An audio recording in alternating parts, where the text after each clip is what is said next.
ආයුබෝවන් පුතේ 11 ශ්‍රේණිය රූපවාහිනී විශේෂ ගණිත පාඩම් මාලාවත් එක්ක තමයි දැන් අපි මේ එකතු වෙන්නේ. 11 ශ්‍රේණිය එහෙම නැත්නම් අපොස සාමාන්‍ය පෙළ පන්තිය. අපොස සාමාන්‍ය පෙළ පන්තියට අදාළ ගණිතයේ විෂයට අදාළ සියලුම විෂය කාරණා අපි මේ රූපවාහිනී පාඩම් මාලාව ඔස්සේ සාකච්ඡා කරනවා. 11 ශ්‍රේණිය පෙළ පොත පදනම් කරගෙන තමයි අපි මූලික වශයෙන් අපේ පාඩම් මාලාව ගොඩනගන්නේ. එහෙම වුණත් දුවේ පුතේ සමහර විට 10 ශ්‍රේණිය වෙන්න පුළුවන් 9 ශ්‍රේණිය වෙන්න පුළුවන් ඊට 15 ශ්‍රේණියක් වෙන්නත් පුළුවන් ඒ සියලුම ශ්‍රේණිවල අපි එක්කවසු කරගත්ත උකහාගත්ත සියලුම කාරණා විෂය කාරණා කැටි කරගෙන තමයි අපි අපේ මේ පාඩම් මාලාව සකස් කරලා තියෙන්නේ.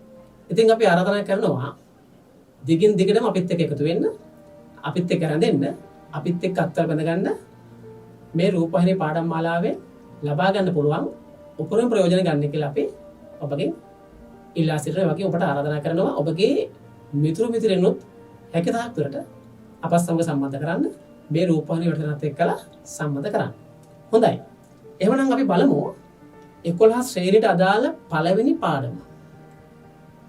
11 ශ්‍රේණියට අදාළ ගණිත පළවෙනි පාඩම වෙන්නේ තාත්වික සංඛ්‍යා. තාත්වික සංඛ්‍යා.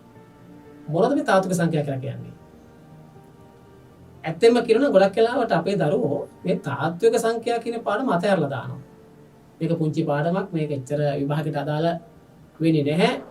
පොඩි පාඩමක් කියලා සමහරවිට අපේ දරුවෝ මේ පාඩම අතහැරලා දානවා. ඇත්ත වශයෙන්ම මේ ගණිතයේ තියෙන අතරින් පුළුවන් දෙයක්. තාත්වික සංඛ්‍යා නැත්නම් සංඛ්‍යා කියලා කියන්නේ ගණිතය සම්පූර්ණයෙන්ම හැදිලා තියෙන්නේ සංඛ්‍යා මත. දැන් අපි විශේෂයෙන්ම අපේ අදහස් ප්‍රකාශ කිරීම අපි යම් යම් දේවල් ප්‍රකාශ කරනවානේ ගණිතය තුළ බොහෝ ප්‍රකාශ කිරීම සිද්ධ කරන්නේ සංඛ්‍යා ඔස්සේ. ඒ නිසා මේ සංඛ්‍යා කියන එක ගණිතය ඉගෙන ගන්න අපි හැමෝටම ඉතාම වැදගත් වෙනවා. ඒ වගේම අපේ දරුවෝ සාමාන්‍ය පෙළෙන් පස්සේ උසස් පෙළ විෂය සඳහා ගණිත විෂය මාලාව තෝරගන්නවා නම් ගණිතයේ විෂය ධාරාව තෝරගන්නවා නම් අනිවාර්යයෙන්ම මේ සංඛ්‍යා පාඩම තාත්වික සංඛ්‍යා පාඩම ඉතාම වැදගත් වෙනවා. ඒ කොහොම වුණත් ජීවිතයට ඉතාම වැදගත් වෙනවා සංඛ්‍යා. මේ සංඛ්‍යා හැදුනේ කොහොමද? දුවේ පුතේ මේ සංඛ්‍යා වලට අවුරුදු 3000කට වඩා ඉතිහාසයක් තියෙනවා. ආදී මානවය පවා සංඛ්‍යා භාවිත කරලා තියෙනවා. නමුත් අද මේ අපි භාවිත කරන දියුණු සංඛ්‍යාංක ක්‍රම නොවේ සාමාන්‍යයෙන් සරල ක්‍රම වගේ ඒගොල්ලෝ භාවිත කරලා තියෙනවා. විශේෂයෙන්ම ඒ කාලේ හැටියට ගත්තොත් එහෙම බැටළුව සම්බන්ධ කරගෙන සංඛ්‍යා වෙනුවට බැටළුව යොදාගත් අවස්ථා අපි අහලා තියෙනවා. අපේ ඉතිහාසඥයෝ සඳහන් කරනවා. පස්සේ කාලෙක අතේ ඇඟිලි අපි මේ දෑත් තියෙනවානේ දෑත් වල ඇඟිලි යොදාගෙන සංඛ්‍යාංක ප්‍රකාශ කරලා තියෙනවා. ඒ විදිහට ඇවිල්ලා අද අපි භාවිත කරන දියුණු සංඛ්‍යාංක ක්‍රමයක් තියෙනවා අපි තාත්වික සංඛ්‍යා යටතේ. ඒ සියලුම සංඛ්‍යා ක්‍රම කෙටියෙන් හඳුන්වනවා. සහ අධ්‍යයනය කරනවා. එතකොට සංඛ්‍යා වලින් අපි 1 2 3 4 1 2 3 4 කියලා අපි ගණන් කරනවා. 1 2 3 4 5 6 7 8 9 කියලා වගේ අපි එක දිගට ගණන් කරනවා නේද? ඒ ගණන් කරන සංඛ්‍යා. ඒ වගේම අපි අහලා තියෙනවා බිඳුව සහ සංඛ්‍යා රේඛාවේ වම් පැත්තේ තියෙන සංඛ්‍යා. ඒ ඔක්කොම ගත්තාම අපි සංඛ්‍යා රේඛාවක් හැදලා තියෙනවා. මේකට කියනවා තාත්වික සංඛ්‍යා රේඛාව. ඇත්තෙන්ම සංඛ්‍යාවක් කියලා කියන්නේ මෙන්න මේ සංඛ්‍යා රේඛාව තුල දැක්කර සියලුම සංඛ්‍යා. මේ සංඛ්‍යා රේඛාවේ සෑම ලක්ෂයකින්ම දැන් මෙතන මම පෙන්නලා තියෙනවා බිඳුව ශුන්‍ය. මෙතන 1 පෙන්නලා තියෙනවා. මෙතන 2 පෙන්නලා තියෙනවා. ඒ වගේම මෙන්න මේ ස්ථානවල මේ සෑම ස්ථානයකම යම්කිසි සංඛ්‍යාවක් නිරූපණය වෙනවා. මම ගත්තාම මේ සියලුම සංඛ්‍යා අපි පොදුවේ කියනවා තාත්වික සංඛ්‍යා කියලා.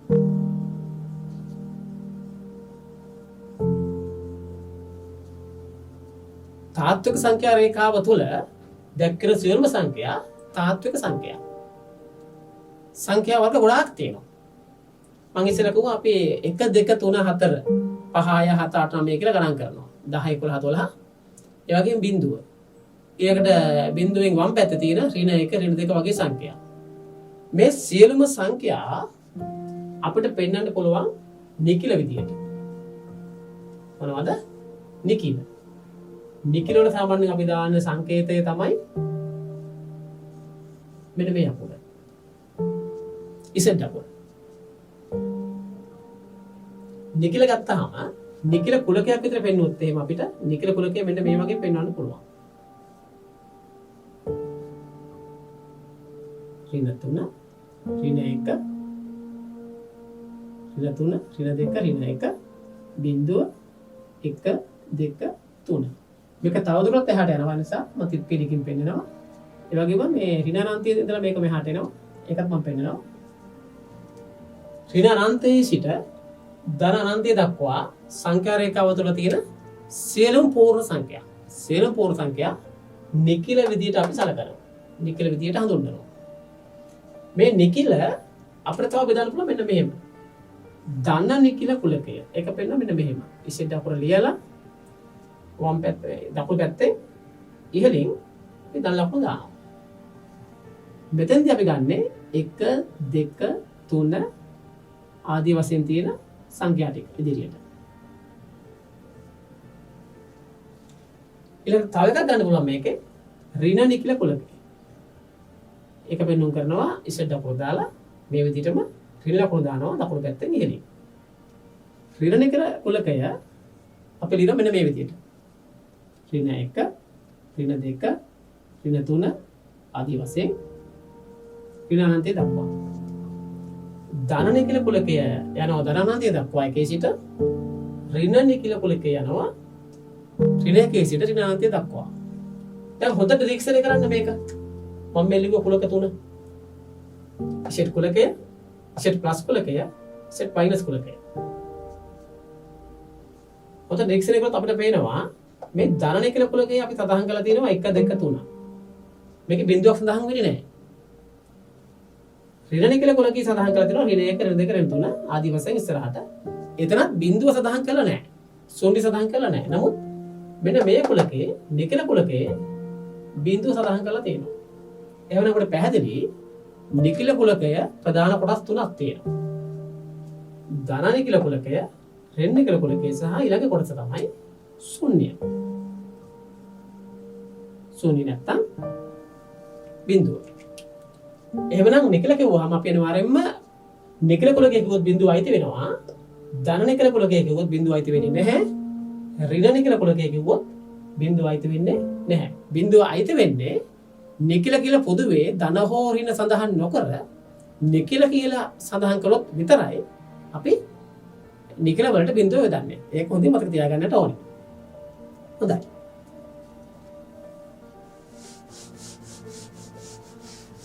අපි බලමු තව එකක්.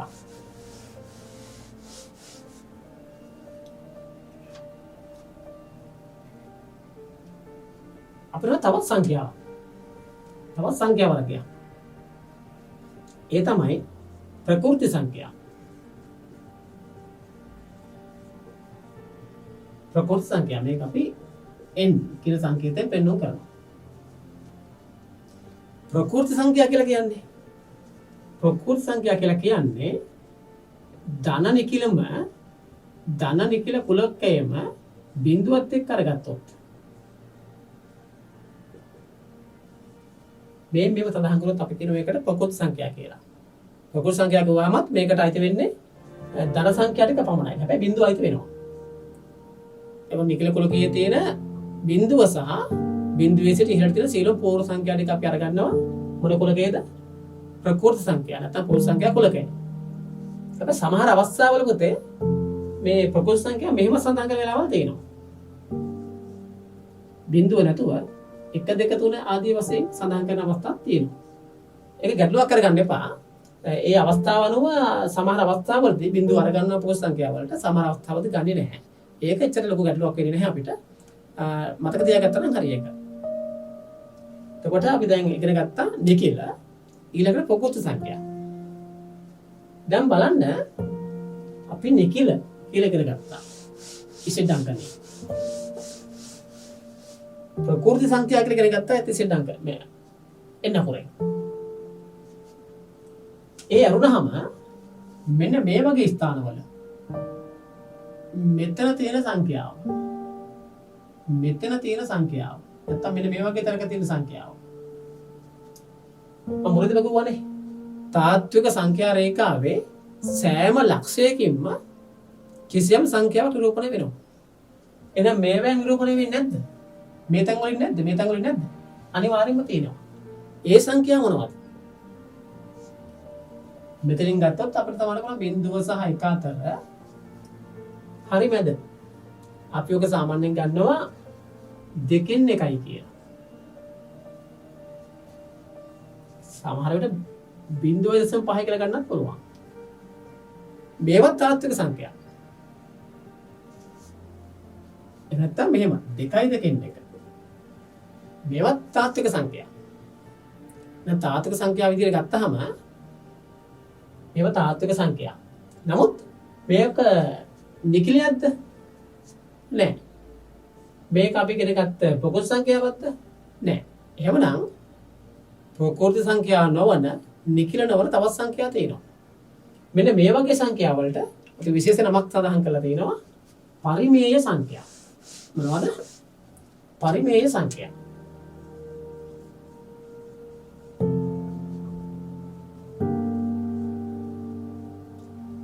පරිමේය සංඛ්‍යා සාමාන්‍යයෙන් කැපිටල් Q අකුරෙන් සංකේතවත් කරනවා. පරිමේය සංඛ්‍යාව සාමාන්‍ය පොතේ අර්ථ දක්වන්නේ භාග සංඛ්‍යාවක් හැටියට. එහෙම නැත්නම් අපි කියන මෙන්න මෙහෙම නිකිල දෙකක අනුපාතයක්. මොකද්ද? නිකිල දෙකක අනුපාතයක්. මොකද ලියන දෙකෙන් එක. ඉහළින් තියෙනවා 1 මේක නිකලයක් පල්ලෙහාන් තියෙනවා 2 ඒකත් නිකලයක් එනම් මේ නිකල දෙකක අනුපාතයක්. තව සංඛ්‍යාවක් වං ගන්නවා 4න් 5. ඉහළින් තියෙන්නේ 5 පල්ලෙහාන් තියෙන්නේ 4 දෙකම නිකල එහෙනම් මේක පරිමේය සංඛ්‍යාවක්. ඍණ 3න් 2 පරිමේය සංඛ්‍යාවක්. ඍණ 10න් 27 පරිමේය සංඛ්‍යාවක්. 0.25 මේක පරිමේය සංඛ්‍යාවක්. අර්ධයක් කිව්වෙම බලමු. අපිට 0.25 ලියන්න පුළුවන් ඔන්න 100න් 25 කියලා භාග කරලා. දැන් මොකද උනේ? ගත් නිකලයක් 15ත් නිකලයක්. එහෙනම් මේ තියෙන්නේ නිකල දෙකක අනුපාතයක්. ඒ කියන්නේ දශම සංඛ්‍යා කියන්නේ එහෙනම් පරිමේය සංඛ්‍යා විශේෂයක්. එතකොට 3න් 2 කියලා කියන්නේ පරිමේය සංඛ්‍යාවක්. 0.5 කියලා කියන්නේ පරිමේය සංඛ්‍යාවක්. අපි ගත්තොත් මෙන්න මේක. මම කියනවා 2 මෙතන අනුපාතයක් නැහැ. 2ත් පරිමේය සංඛ්‍යාවක්. 2 කොහොමද පරිමේය සංඛ්‍යාවක් වෙන්නේ? අපිට බැරිද 2 ලියන්න පරිමේය සංඛ්‍යාවක් විදියට? අපිට 2 ලියන්න බැරිද අනුපාතයක් විදියට? නිකල 2. මම ලියන මෙන්න මෙහෙම. 2 බෙදීම 1. එහෙම ලියන්න පුළුවන් නේද? එහෙම නැත්නම් මේක තුලේ භාගයක් විතර ගත්තොත් මේක 4 බෙදීම 2. එහෙම නැත්නම් 6 බෙදීම 3. පුළුවන් නේද එහෙම ලියන්න? එහෙම බලුවොත් එහෙම මේ සියලුම පූර්ණ සංඛ්‍යාත් අපිට ගන්න පුළුවන් මොන විදිහටද? පරිමේය සංඛ්‍යා විතර ගන්න පුළුවන්. එහෙමනම් අපි මේ කලින් ඉගෙන ගත්ත නිකිල කියලා කියන්නේ ඒ වගේම ප්‍රකෘති සංඛ්‍යා කියලා කියන්නේ පරිමේය සංඛ්‍යාවල උපකුලක ලෙස ගන්නත් පුළුවන්.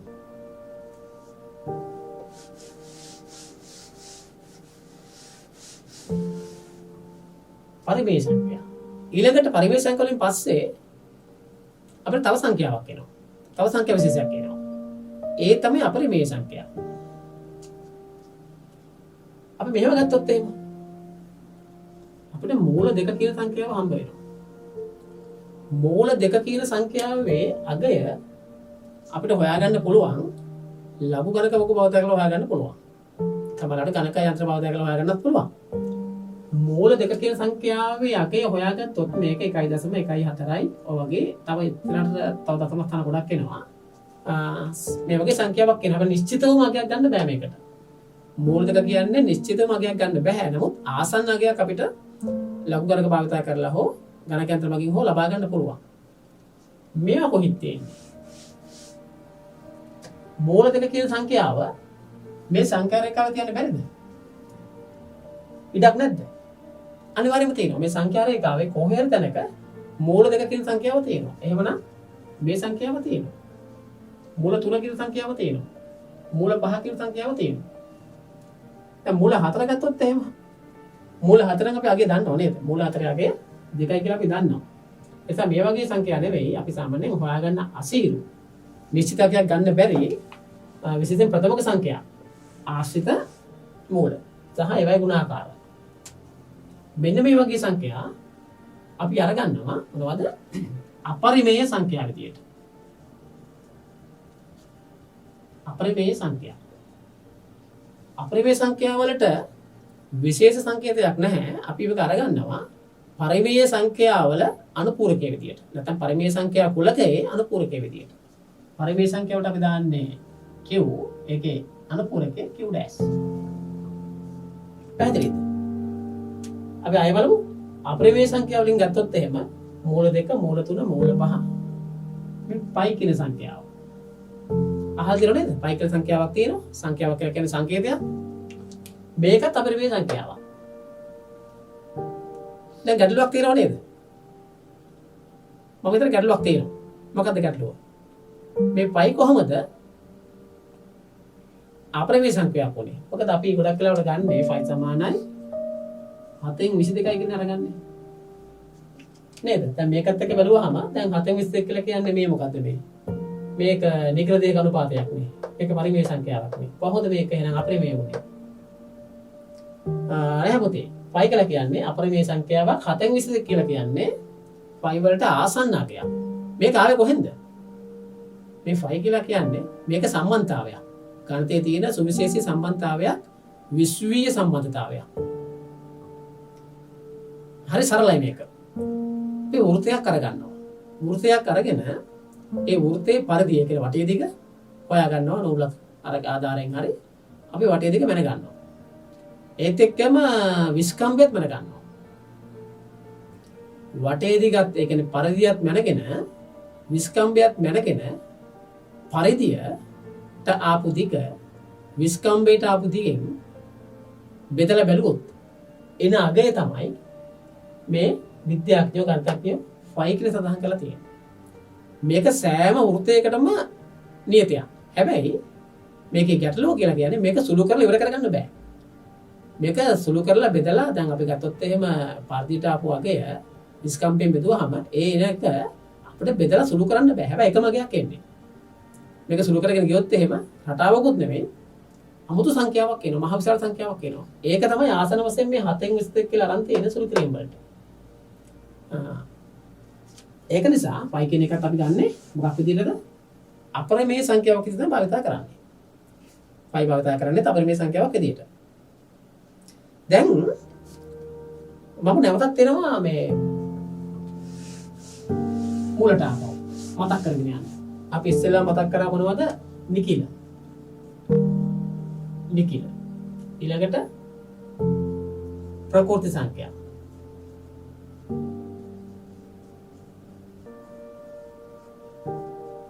ඊළඟට පරිමේය සංඛ්‍යා.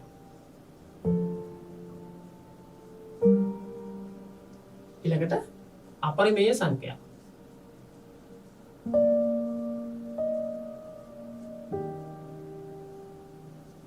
දැන් නිකිල ගත්තොත් එහෙනම් අපිට නිකිල අපිට පෙන්වනවා අපි ඉසෙඩ් අංකයෙන් පෙන්නනවා.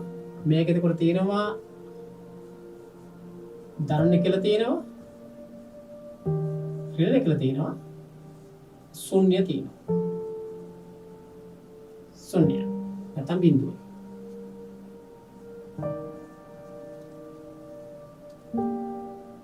ප්‍රකෘති සංඛ්‍යා ගත්තොත් එහෙම ඒත් මේ වගේම 1 2 3 4 5 6 7 8 9 වගේ ගණන් කරන්න පුළුවන් සංඛ්‍යා. භාගන වල දශම වල සංඛ්‍යා. ඊළඟට පරිමේය සංඛ්‍යා. පරිමේය සංඛ්‍යා අපි සාමාන්‍යයෙන් අර්ථ දක්වන්නේ කොහොමද? නිකිල දෙකක අනුපාතයක්. නිකිල දෙකක අනුපාතයක්.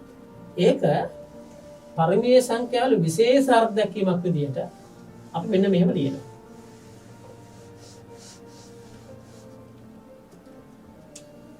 P බෙදීම Q. මේ සිම්පල් Q තියෙන්නේ. P බෙදීම Q. පරිමේය සංඛ්‍යාවක්. මේකේ පීත් නිකලයක් වෙන්න ඕනේ කියුත් නිකලයක් වෙන්න ඕනේ. පී සහ කියු නිකල විට පී බෙදීම කියු අනුපාතය තමයි අපි කියන්නේ පරිමේය සංඛ්‍යාවක් කියලා. ඒක තමයි පරිමේය සංඛ්‍යාවක අර්ථ දැක්වීම. හැබැයි කොන්දේසියක් තියෙනවා. කොන්දේසිය තමයි පීත් නිකලයක් කියුත් නිකලයක්. හැබැයි කියු බිඳුව වෙන්න බෑ. හැම විටම කියු අසමානයි බිඳුව වෙන්න ඕනේ. මේක තමයි කොන්දේසිය. කියු අසමානයි බිඳුව කියන කොන්දේසියට එකගව පී බෙදීම කියු කියන අනුපාතය නිකල දෙක අනුපාතය තමයි අපි සාමාන්‍යයෙන් සලකන්නේ පරිමේය සංඛ්‍යාවක් විදියට. එහෙම ගත්තාම පරිමේය සංඛ්‍යා කුලකය අපි මෙන්න මෙහෙම විස්තර කරන්න පුළුවන්. කියු සමානයි පී බෙදීම කියු. පී බෙදීම කියු ආකාරයෙන් පෙන්වන්න පුළුවන්. අපි අර ජන්න ක්‍රමයට කුලක සඳහන් කරන්නේ අන්නේ ආකාරයට. දැන් මෙතන අපි දානවා පී බෙදීම කියු කෙසේද යත්. පී කියු කොහොමද? පී සහ කියු අනිවාර්යෙන්ම අවයවයක් වෙන්න ඕනේ කාගේද? මොන කුලකේද? පී සහ කියු අනිවාර්යෙන්ම නිකිල වෙන්නට ඕනේ. නිකිල කුලකේ අවයව. ඊට අමතරව තව කොන්දේසියක් තියෙනවා. කියු අසමානයි බිඳුව. මෙන්න මේව තමයි අපි පරිමේය සංඛ්‍යා කුලකය අර්ථ දක්වන්නේ. අපි පරිමේය සංඛ්‍යා කුලකය අර්ථ දක්වන්නේ මෙන්න මෙහෙමයි. කුලකාකාරය මෙන්න මේ ආකාරයට. ඒත් එක්කම මේක අනිත් පැත්ත q dash අපරිමේය සංඛ්‍යා. හොඳයි. දැන් මම හිතන්නේ මේ සංඛ්‍යා පිළිබඳව මම කෙටි හඳුන්වීමක් කරා. තාත්වික සංඛ්‍යා අර්ථය අපිට තියෙනවා නිකිල.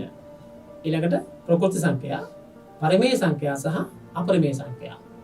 මේ පිළිබඳව මම හිතනවා දැන් අපේ දරුවන්ට යම් කිසි අවබෝධයක් ලැබෙන්න ඇති කියලා. මොකද සංඛ්‍යාත් එක්ක වැඩ කරද්දී ගණිතය කියලා කියන්නේ තනිකරම නොවුනත් ගණිතය විෂය පුරාවටම අපි සංඛ්‍යාත් එක්ක වැඩ කරන්න ඕනේ. සංඛ්‍යාත් එක්ක වැඩ කරන්න ඕන නිසා අපි සංඛ්‍යා හොඳින් අවබෝධ කරගෙන ඉන්න ඕනේ. සංඛ්‍යා අවබෝධයෙන් අපිට හොඳට තියෙන්නට ඕනේ. ඒ නිසා අපිට මේ සංඛ්‍යා අවබෝධය සඳහා තාත්වික සංඛ්‍යා පාඩම ඉතාම වැදගත් වෙනවා. ඒ වගේම මේ පාඩම හරහා ගැටළු විසඳීමුත් වෙනවා. ඉතින් අපි ඒවත් ඉස්සරහ සාකච්ඡා කරමු. ඉස්සෙල්ලා අපි තාත්වික සංඛ්‍යා කියන්නේ මොනවද කියලා අඳුරගත්තා. ඊළඟට තාත්වික සංඛ්‍යා සමග සුළු කිරීම වගේ දේවල් කරන්නට තියෙනවා. හොඳයි. එහෙමනම් මම පුංචි අභ්‍යාසයක් තාත්වික සංඛ්‍යා යටතේ පුංචි අභ්‍යාසයක් දෙන්නම්.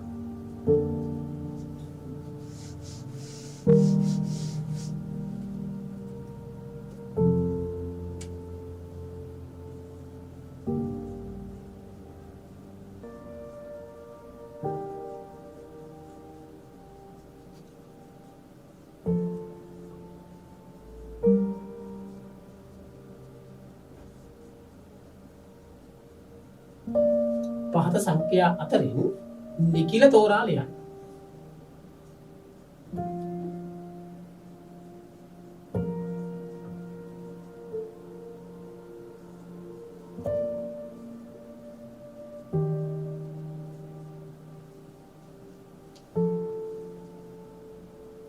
මේ පළවෙනි ප්‍රශ්නය.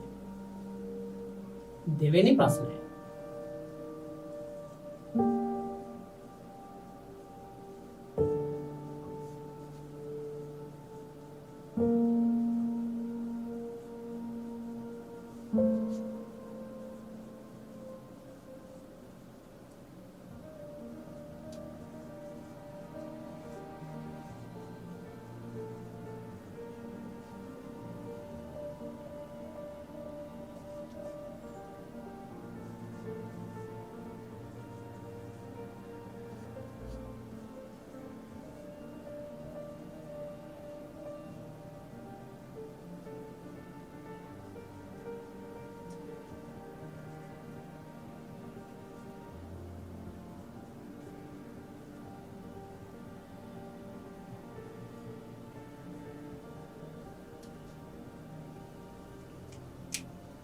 පළවෙනි අභ්‍යාසයේ පහ සංඛ්‍යා අතරින් නිකල තෝරා ලියන්න. දෙවෙනි අභ්‍යාසය දෙවෙනි ගැටලුව පහත් සංඛ්‍යා අතරින් අප්‍රමේය සංඛ්‍යා තෝරා ලියන්න. හොඳයි.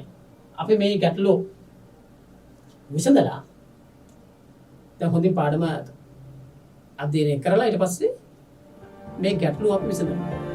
ලොකු ගැටලු නෙමෙයි තියෙන්නේ බොහොම පහසුව හොඳට ගන්න පුළුවන්. මේ ප්‍රශ්න දෙකට උත්තරත් අරගෙන මම ඊළඟ පාඩමෙන් නැවතත් ඔබ හමුවට එනවා. එවනම් සුබ දවසක්.